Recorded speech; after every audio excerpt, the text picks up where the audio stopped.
됐어? 네. 예, 안녕하세요. 링컨의 지금 원래는 이제 취업을 주로 찍었는데 요즘은 이제 시사 정치 경제 이런 거에 대해서 좀 한번 찍으려고 그러는데 여기는 이제 최재혁 군이라고 여기서 같이 공부했어. 지금은 이제 뭐 금융기관에 다니고 있는데 오늘은 한번 이문정 검사하고 검찰 개혁에 대해서 한번 얘기 한번 해보고 싶은데 일단 그냥 우리 편하게 이문정 검사에 대해서 혹시 들어본 적 있나요? 제가 정확하게 자세히 아는 건 없는데 응.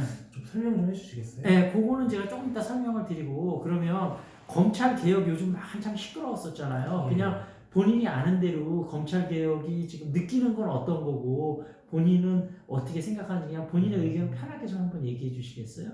예, 일단 의견을 나눈다면 두 가지로 나눌 수 있는데요. 먼저 제가 볼 수 있는 건 뉴스나 뭐 SNS 같은 대중매체로 보는 게 좀 많거든요. 근데 그런 쪽으로 본다면은 최근 검찰 개혁이 작년 이제 조국 국정농단부터 시작을 해서 부동산이나 혹은 다양한 부분에 이제 검찰에 연루가 되어 있었다는 문제가 많았고 최근 비리나 혹은 또 다양한 사건 사고에도 그다음에 공무원 죽은 것에도 이제 연관이 좀 있었고 이렇게 듣고 있고 크게 이제 지금에서야 윤석열 혹은 이제 추미애 이 관련 대립구도로 나가는 걸로만 알고 있습니다.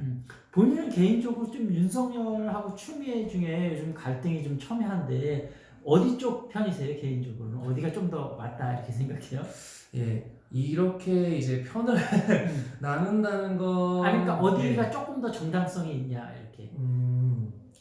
아무래도 저는 역사를 먼저 말씀드리고 싶은데 그동안 검찰개혁이 수많은 대통령 전두환 시대 때부터 또 해가지고 대통령이 있으면서도 계속 연마다 이제 그 대통령 이제 바뀌는 임명 시기마다 검찰개혁을 부르짖었는데 몇십 년간 바뀐 게 없었죠.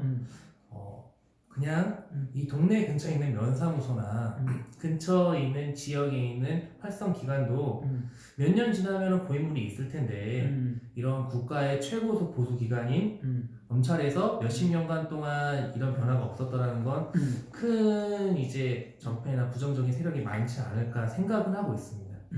그래요. 일단 그 이문정 검사에 대해서 먼저 개략적인 걸 잠깐 말씀드리면 이문정 검사는 왜 영화 도가니 있었잖아요. 네. 거기에 이제 실제 모델이고 검찰 자체에 좀 잘못된 부조리 같은 거라든지 잘못된 거 그런 것들을 많이 좀 밝혀서 검찰 내부적으로는 지금 굉장히 지방을 돌면서 좌천하면서 힘든 시절을 보내고 있는데 이번에 검찰 개혁을 하면서 추미애 장관이 과연 이제 중앙지검으로 이문정 검사를 불러 올릴 거냐 이거에 따라서 되게 이제 요즘 그래서 많은 사람들이 이문정 검사가 이제 그 사법연수원 30기라 지금 얼마 전에 검사장까지 27기까지 한동훈이 27기였었잖아요. 예. 그래서 거기까지 났고 이제 앞으로 차장 검사하고 부장 검사 이제 대검하고 뭐 이렇게 날 것 같은데 아마 이문정 검사가 올라왔으면 좋겠다 이런 의견들이 지금 많거든요. 그래서 이제 이문정 검사는 일단 그렇다. 이제 제가 앞으로 추후에 다시 한번 자세히 한번 설명을 드릴 건데 예. 검찰 개혁에 대해서 말씀드리면 저도 사실은 우리가 이제 보수가 있고 진보가 있다면 그리고 이제 중도가 있다면 저는 중도에서 살짝 보수적인 편이었었거든요. 근데 지금은 입장이 사실은 좀 바뀌었어요 많이. 근데 그 원인들이 지금 이제 쭉 보면 검찰 개혁이 보면서 그 원래 조국 사퇴하면서 왜 이제 윤석열 검찰이 엄청나게 이제 조국 수사를 했잖아요. 근데 사실 나온 게 별로 없잖아요. 예. 그걸 보면서 좀 어떤 걸 좀 느꼈어요?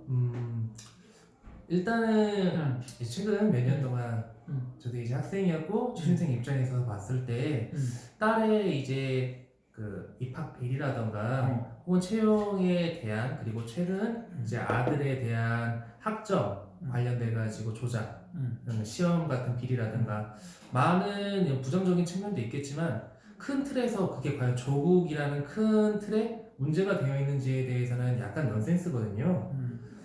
어떻게 보면 흠집내거나 파헤치기 의견이 좀 크지 않았을까, 그리고 그러한 프레임을 씌우고 싶지 않았을까, 검찰의 입장에서 저는 그렇게도 생각을 하고 있습니다. 이번에 사실은 문제가 정말 많은데 이제 우리나라 검찰이 전 세계에서 검찰 중에서 제일 센 이제 권한이 너무 그렇게 막강하다 그래서 문제가 많거든요. 근데 혹시 검찰이 뭐 때문에 그렇게 권한이 막강한지 알고 있나요? 좀 정확히 잘 몰라요. 네. 근데 그게 이제 두 가지가 있는데 보통 이제 어떤 조사를 하게 되면 기소권이라고 수사권이 있어요. 네. 수사는 이제 수사를 해서 그걸 이제 법원에 기소를 하는 거잖아요. 네. 근데 보통은 이게 경찰하고 검찰하고 이렇게 나눠 갖게 돼 있어요. 네. 근데 우리나라는 검찰에서 수사권하고 기소권을 둘 다 갖고 있어요. 그러니까 예를 들면 어떤 사람이 죄를 저질렀는데 검찰이 볼 때 이 사람을 기소를 안 하면 이제 기소를 해야 재판이 시작이 될 거 아니에요. 그러니까 검찰이 볼 때 기소를 안 하면 죄가 안 되는 거예요.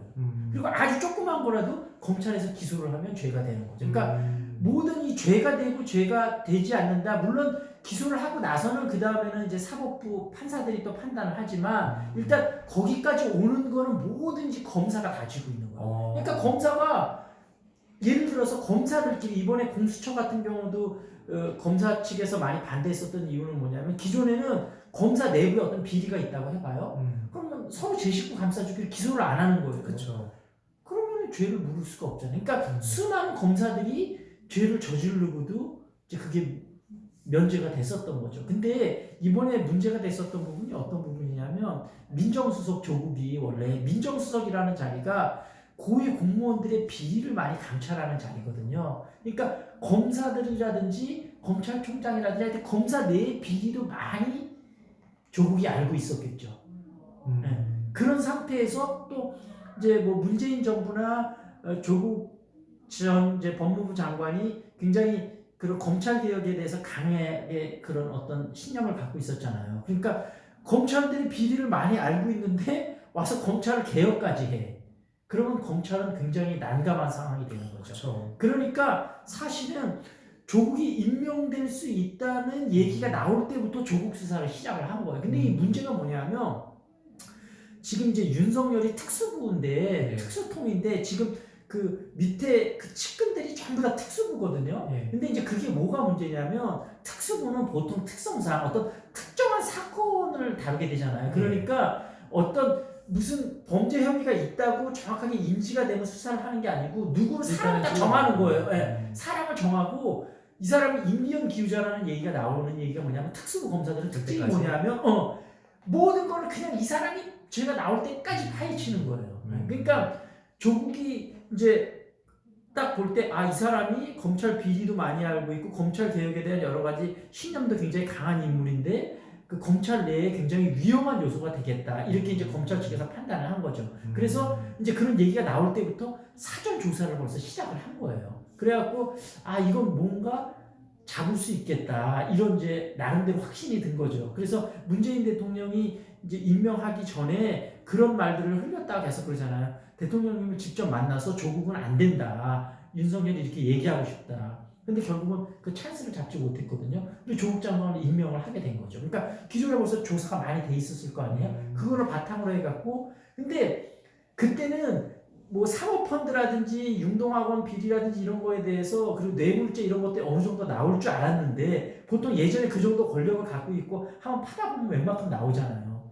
근데 파도 결정적인 거 아주 조그만 거밖에 없지 큰 거는 없는 거예요.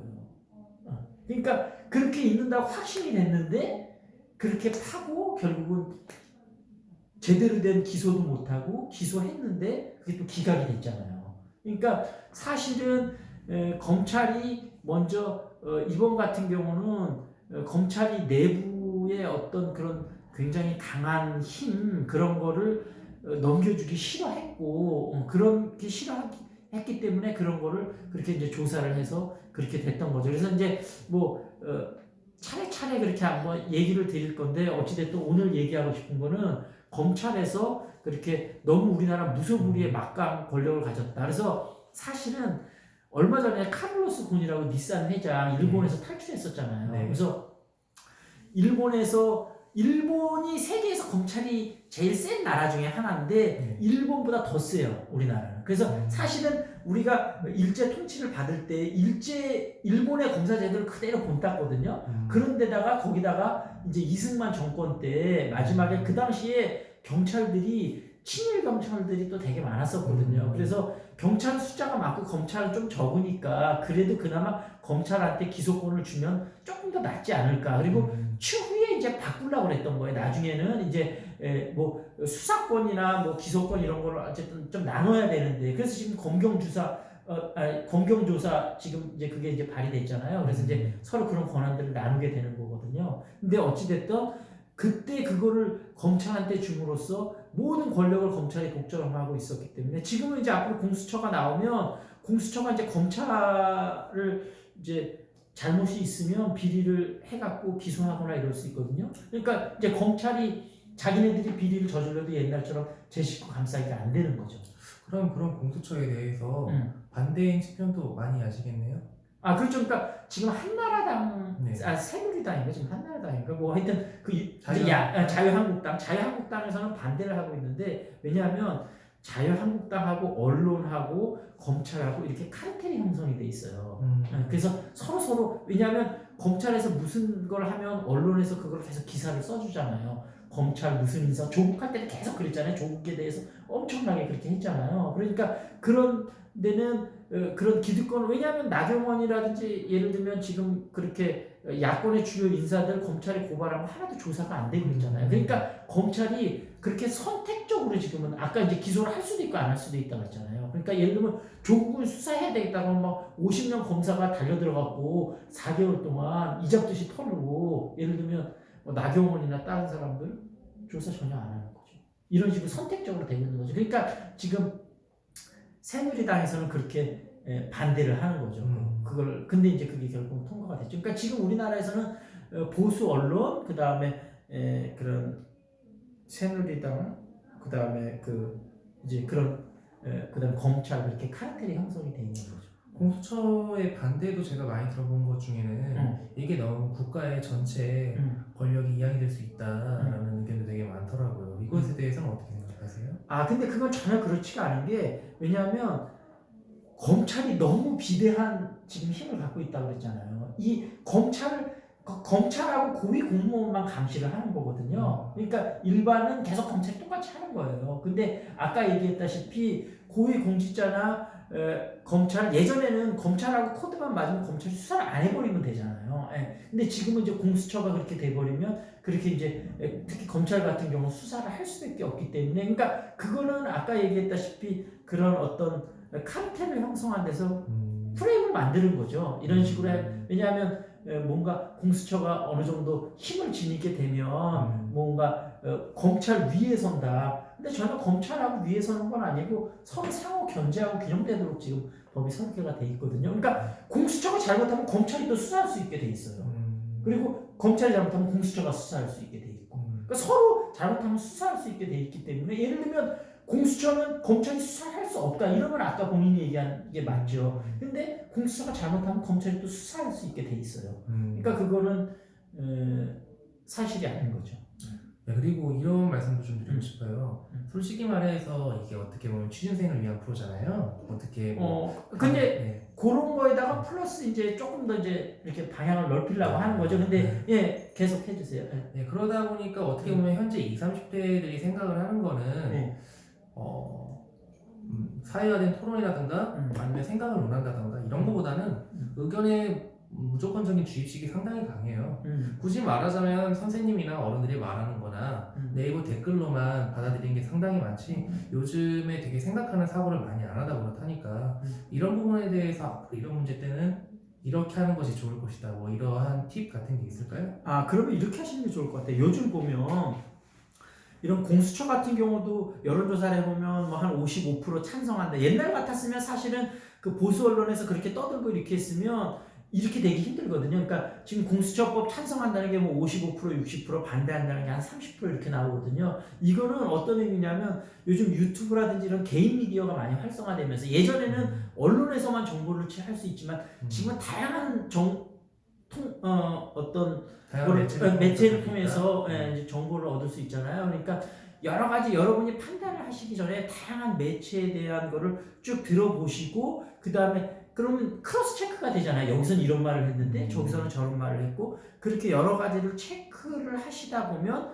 여러분들이 조금 더 균형 잡힌 시각을 가질 수 있지 않을까. 그래서 다양한 매체를 통해서 여러 가지 정보를 접해 보시면 좋지 않을까. 일단 그렇게 생각이 듭니다. 그러면 이제 지금 말씀하시는 거는 어디 한쪽에 편향된 의견보다는 다양한 의견을 바라보고 이러한 입장에서 저런 입장에서 생각을 해본다. 그러면서 자신의 의견은 이렇다 이렇게 말씀해 주신 거죠. 네, 그렇죠. 알겠습니다. 그리고 한 가지 또 잠깐 그 취업에 연관돼서 팁을 드리면 예전에는 정치에 관련된 이슈를 거의 안 물어봤었는데 요즘은 가끔 물어보거든요. 왜냐하면 정치에 관한 이슈가 여러 가지 경제라든지 다른 문화하고 예를 들면 연관된 부분이 많기 때문에 뭐 최저임금 인상이 예를 들면 우리나라 경제에는 어떤 영향을 미치게 되냐 그걸 뭐 어떻게 생각하냐 이런 것부터 시작을 해서 여러 가지 있을 수가 있거든요. 그리고 뭐 여러 가지 삼성 요즘 사태에 대해서 어떻게 생각하냐 뭐 이렇게 물어볼 수도 있고 근데 그거를 여러분이 진보나 보수 쪽이나 어떤 입장에서도 괜찮은데 나름대로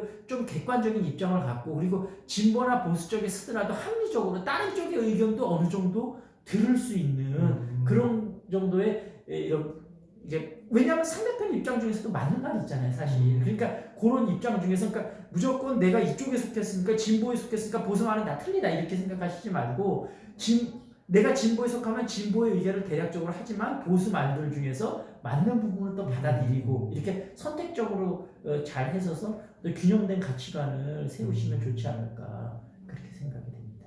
알겠습니다. 예, 그럼 오늘은 여기서 마치도록 하겠습니다. 그래서 이문정 검사가 이제 얼마 안 있으면 새로 이제 그런 차장 이제 그 검찰청은 차장이고 높고 그다음 부장이고 이렇게 돼 있거든요. 근데 아마 20기니까 차장으로 가면 더 좋긴 한데 차장이든 부장이든 어떤 대검 뭐 3차장이나 3부장 뭐 이렇게 돼서 만약에 올라올 수 있다면 권력의 분립이 잘 이루어지죠. 예, 그러면 검찰 내에서 그런 어떤 이문정 검사만큼 지금 어떤 서지영 검사도 있고 뭐 여러 가지 더 있지만 그런 어떤 개혁적이고 검찰에 대해서 어떤 중립을 지켜야 된다는 그런 입장이 강한 그런 검사들이 많이 좀 대거 중용이 됐으면 좋지 않을까 그렇게 생각하고 아마 청와대하고 아마 추미애 장관도 그렇게 생각하고 있지 않을까 그렇게 생각을 합니다. 자, 그럼 오늘은 여기서 마치도록 하겠습니다. 수고하셨어요. 고맙습니다. 예.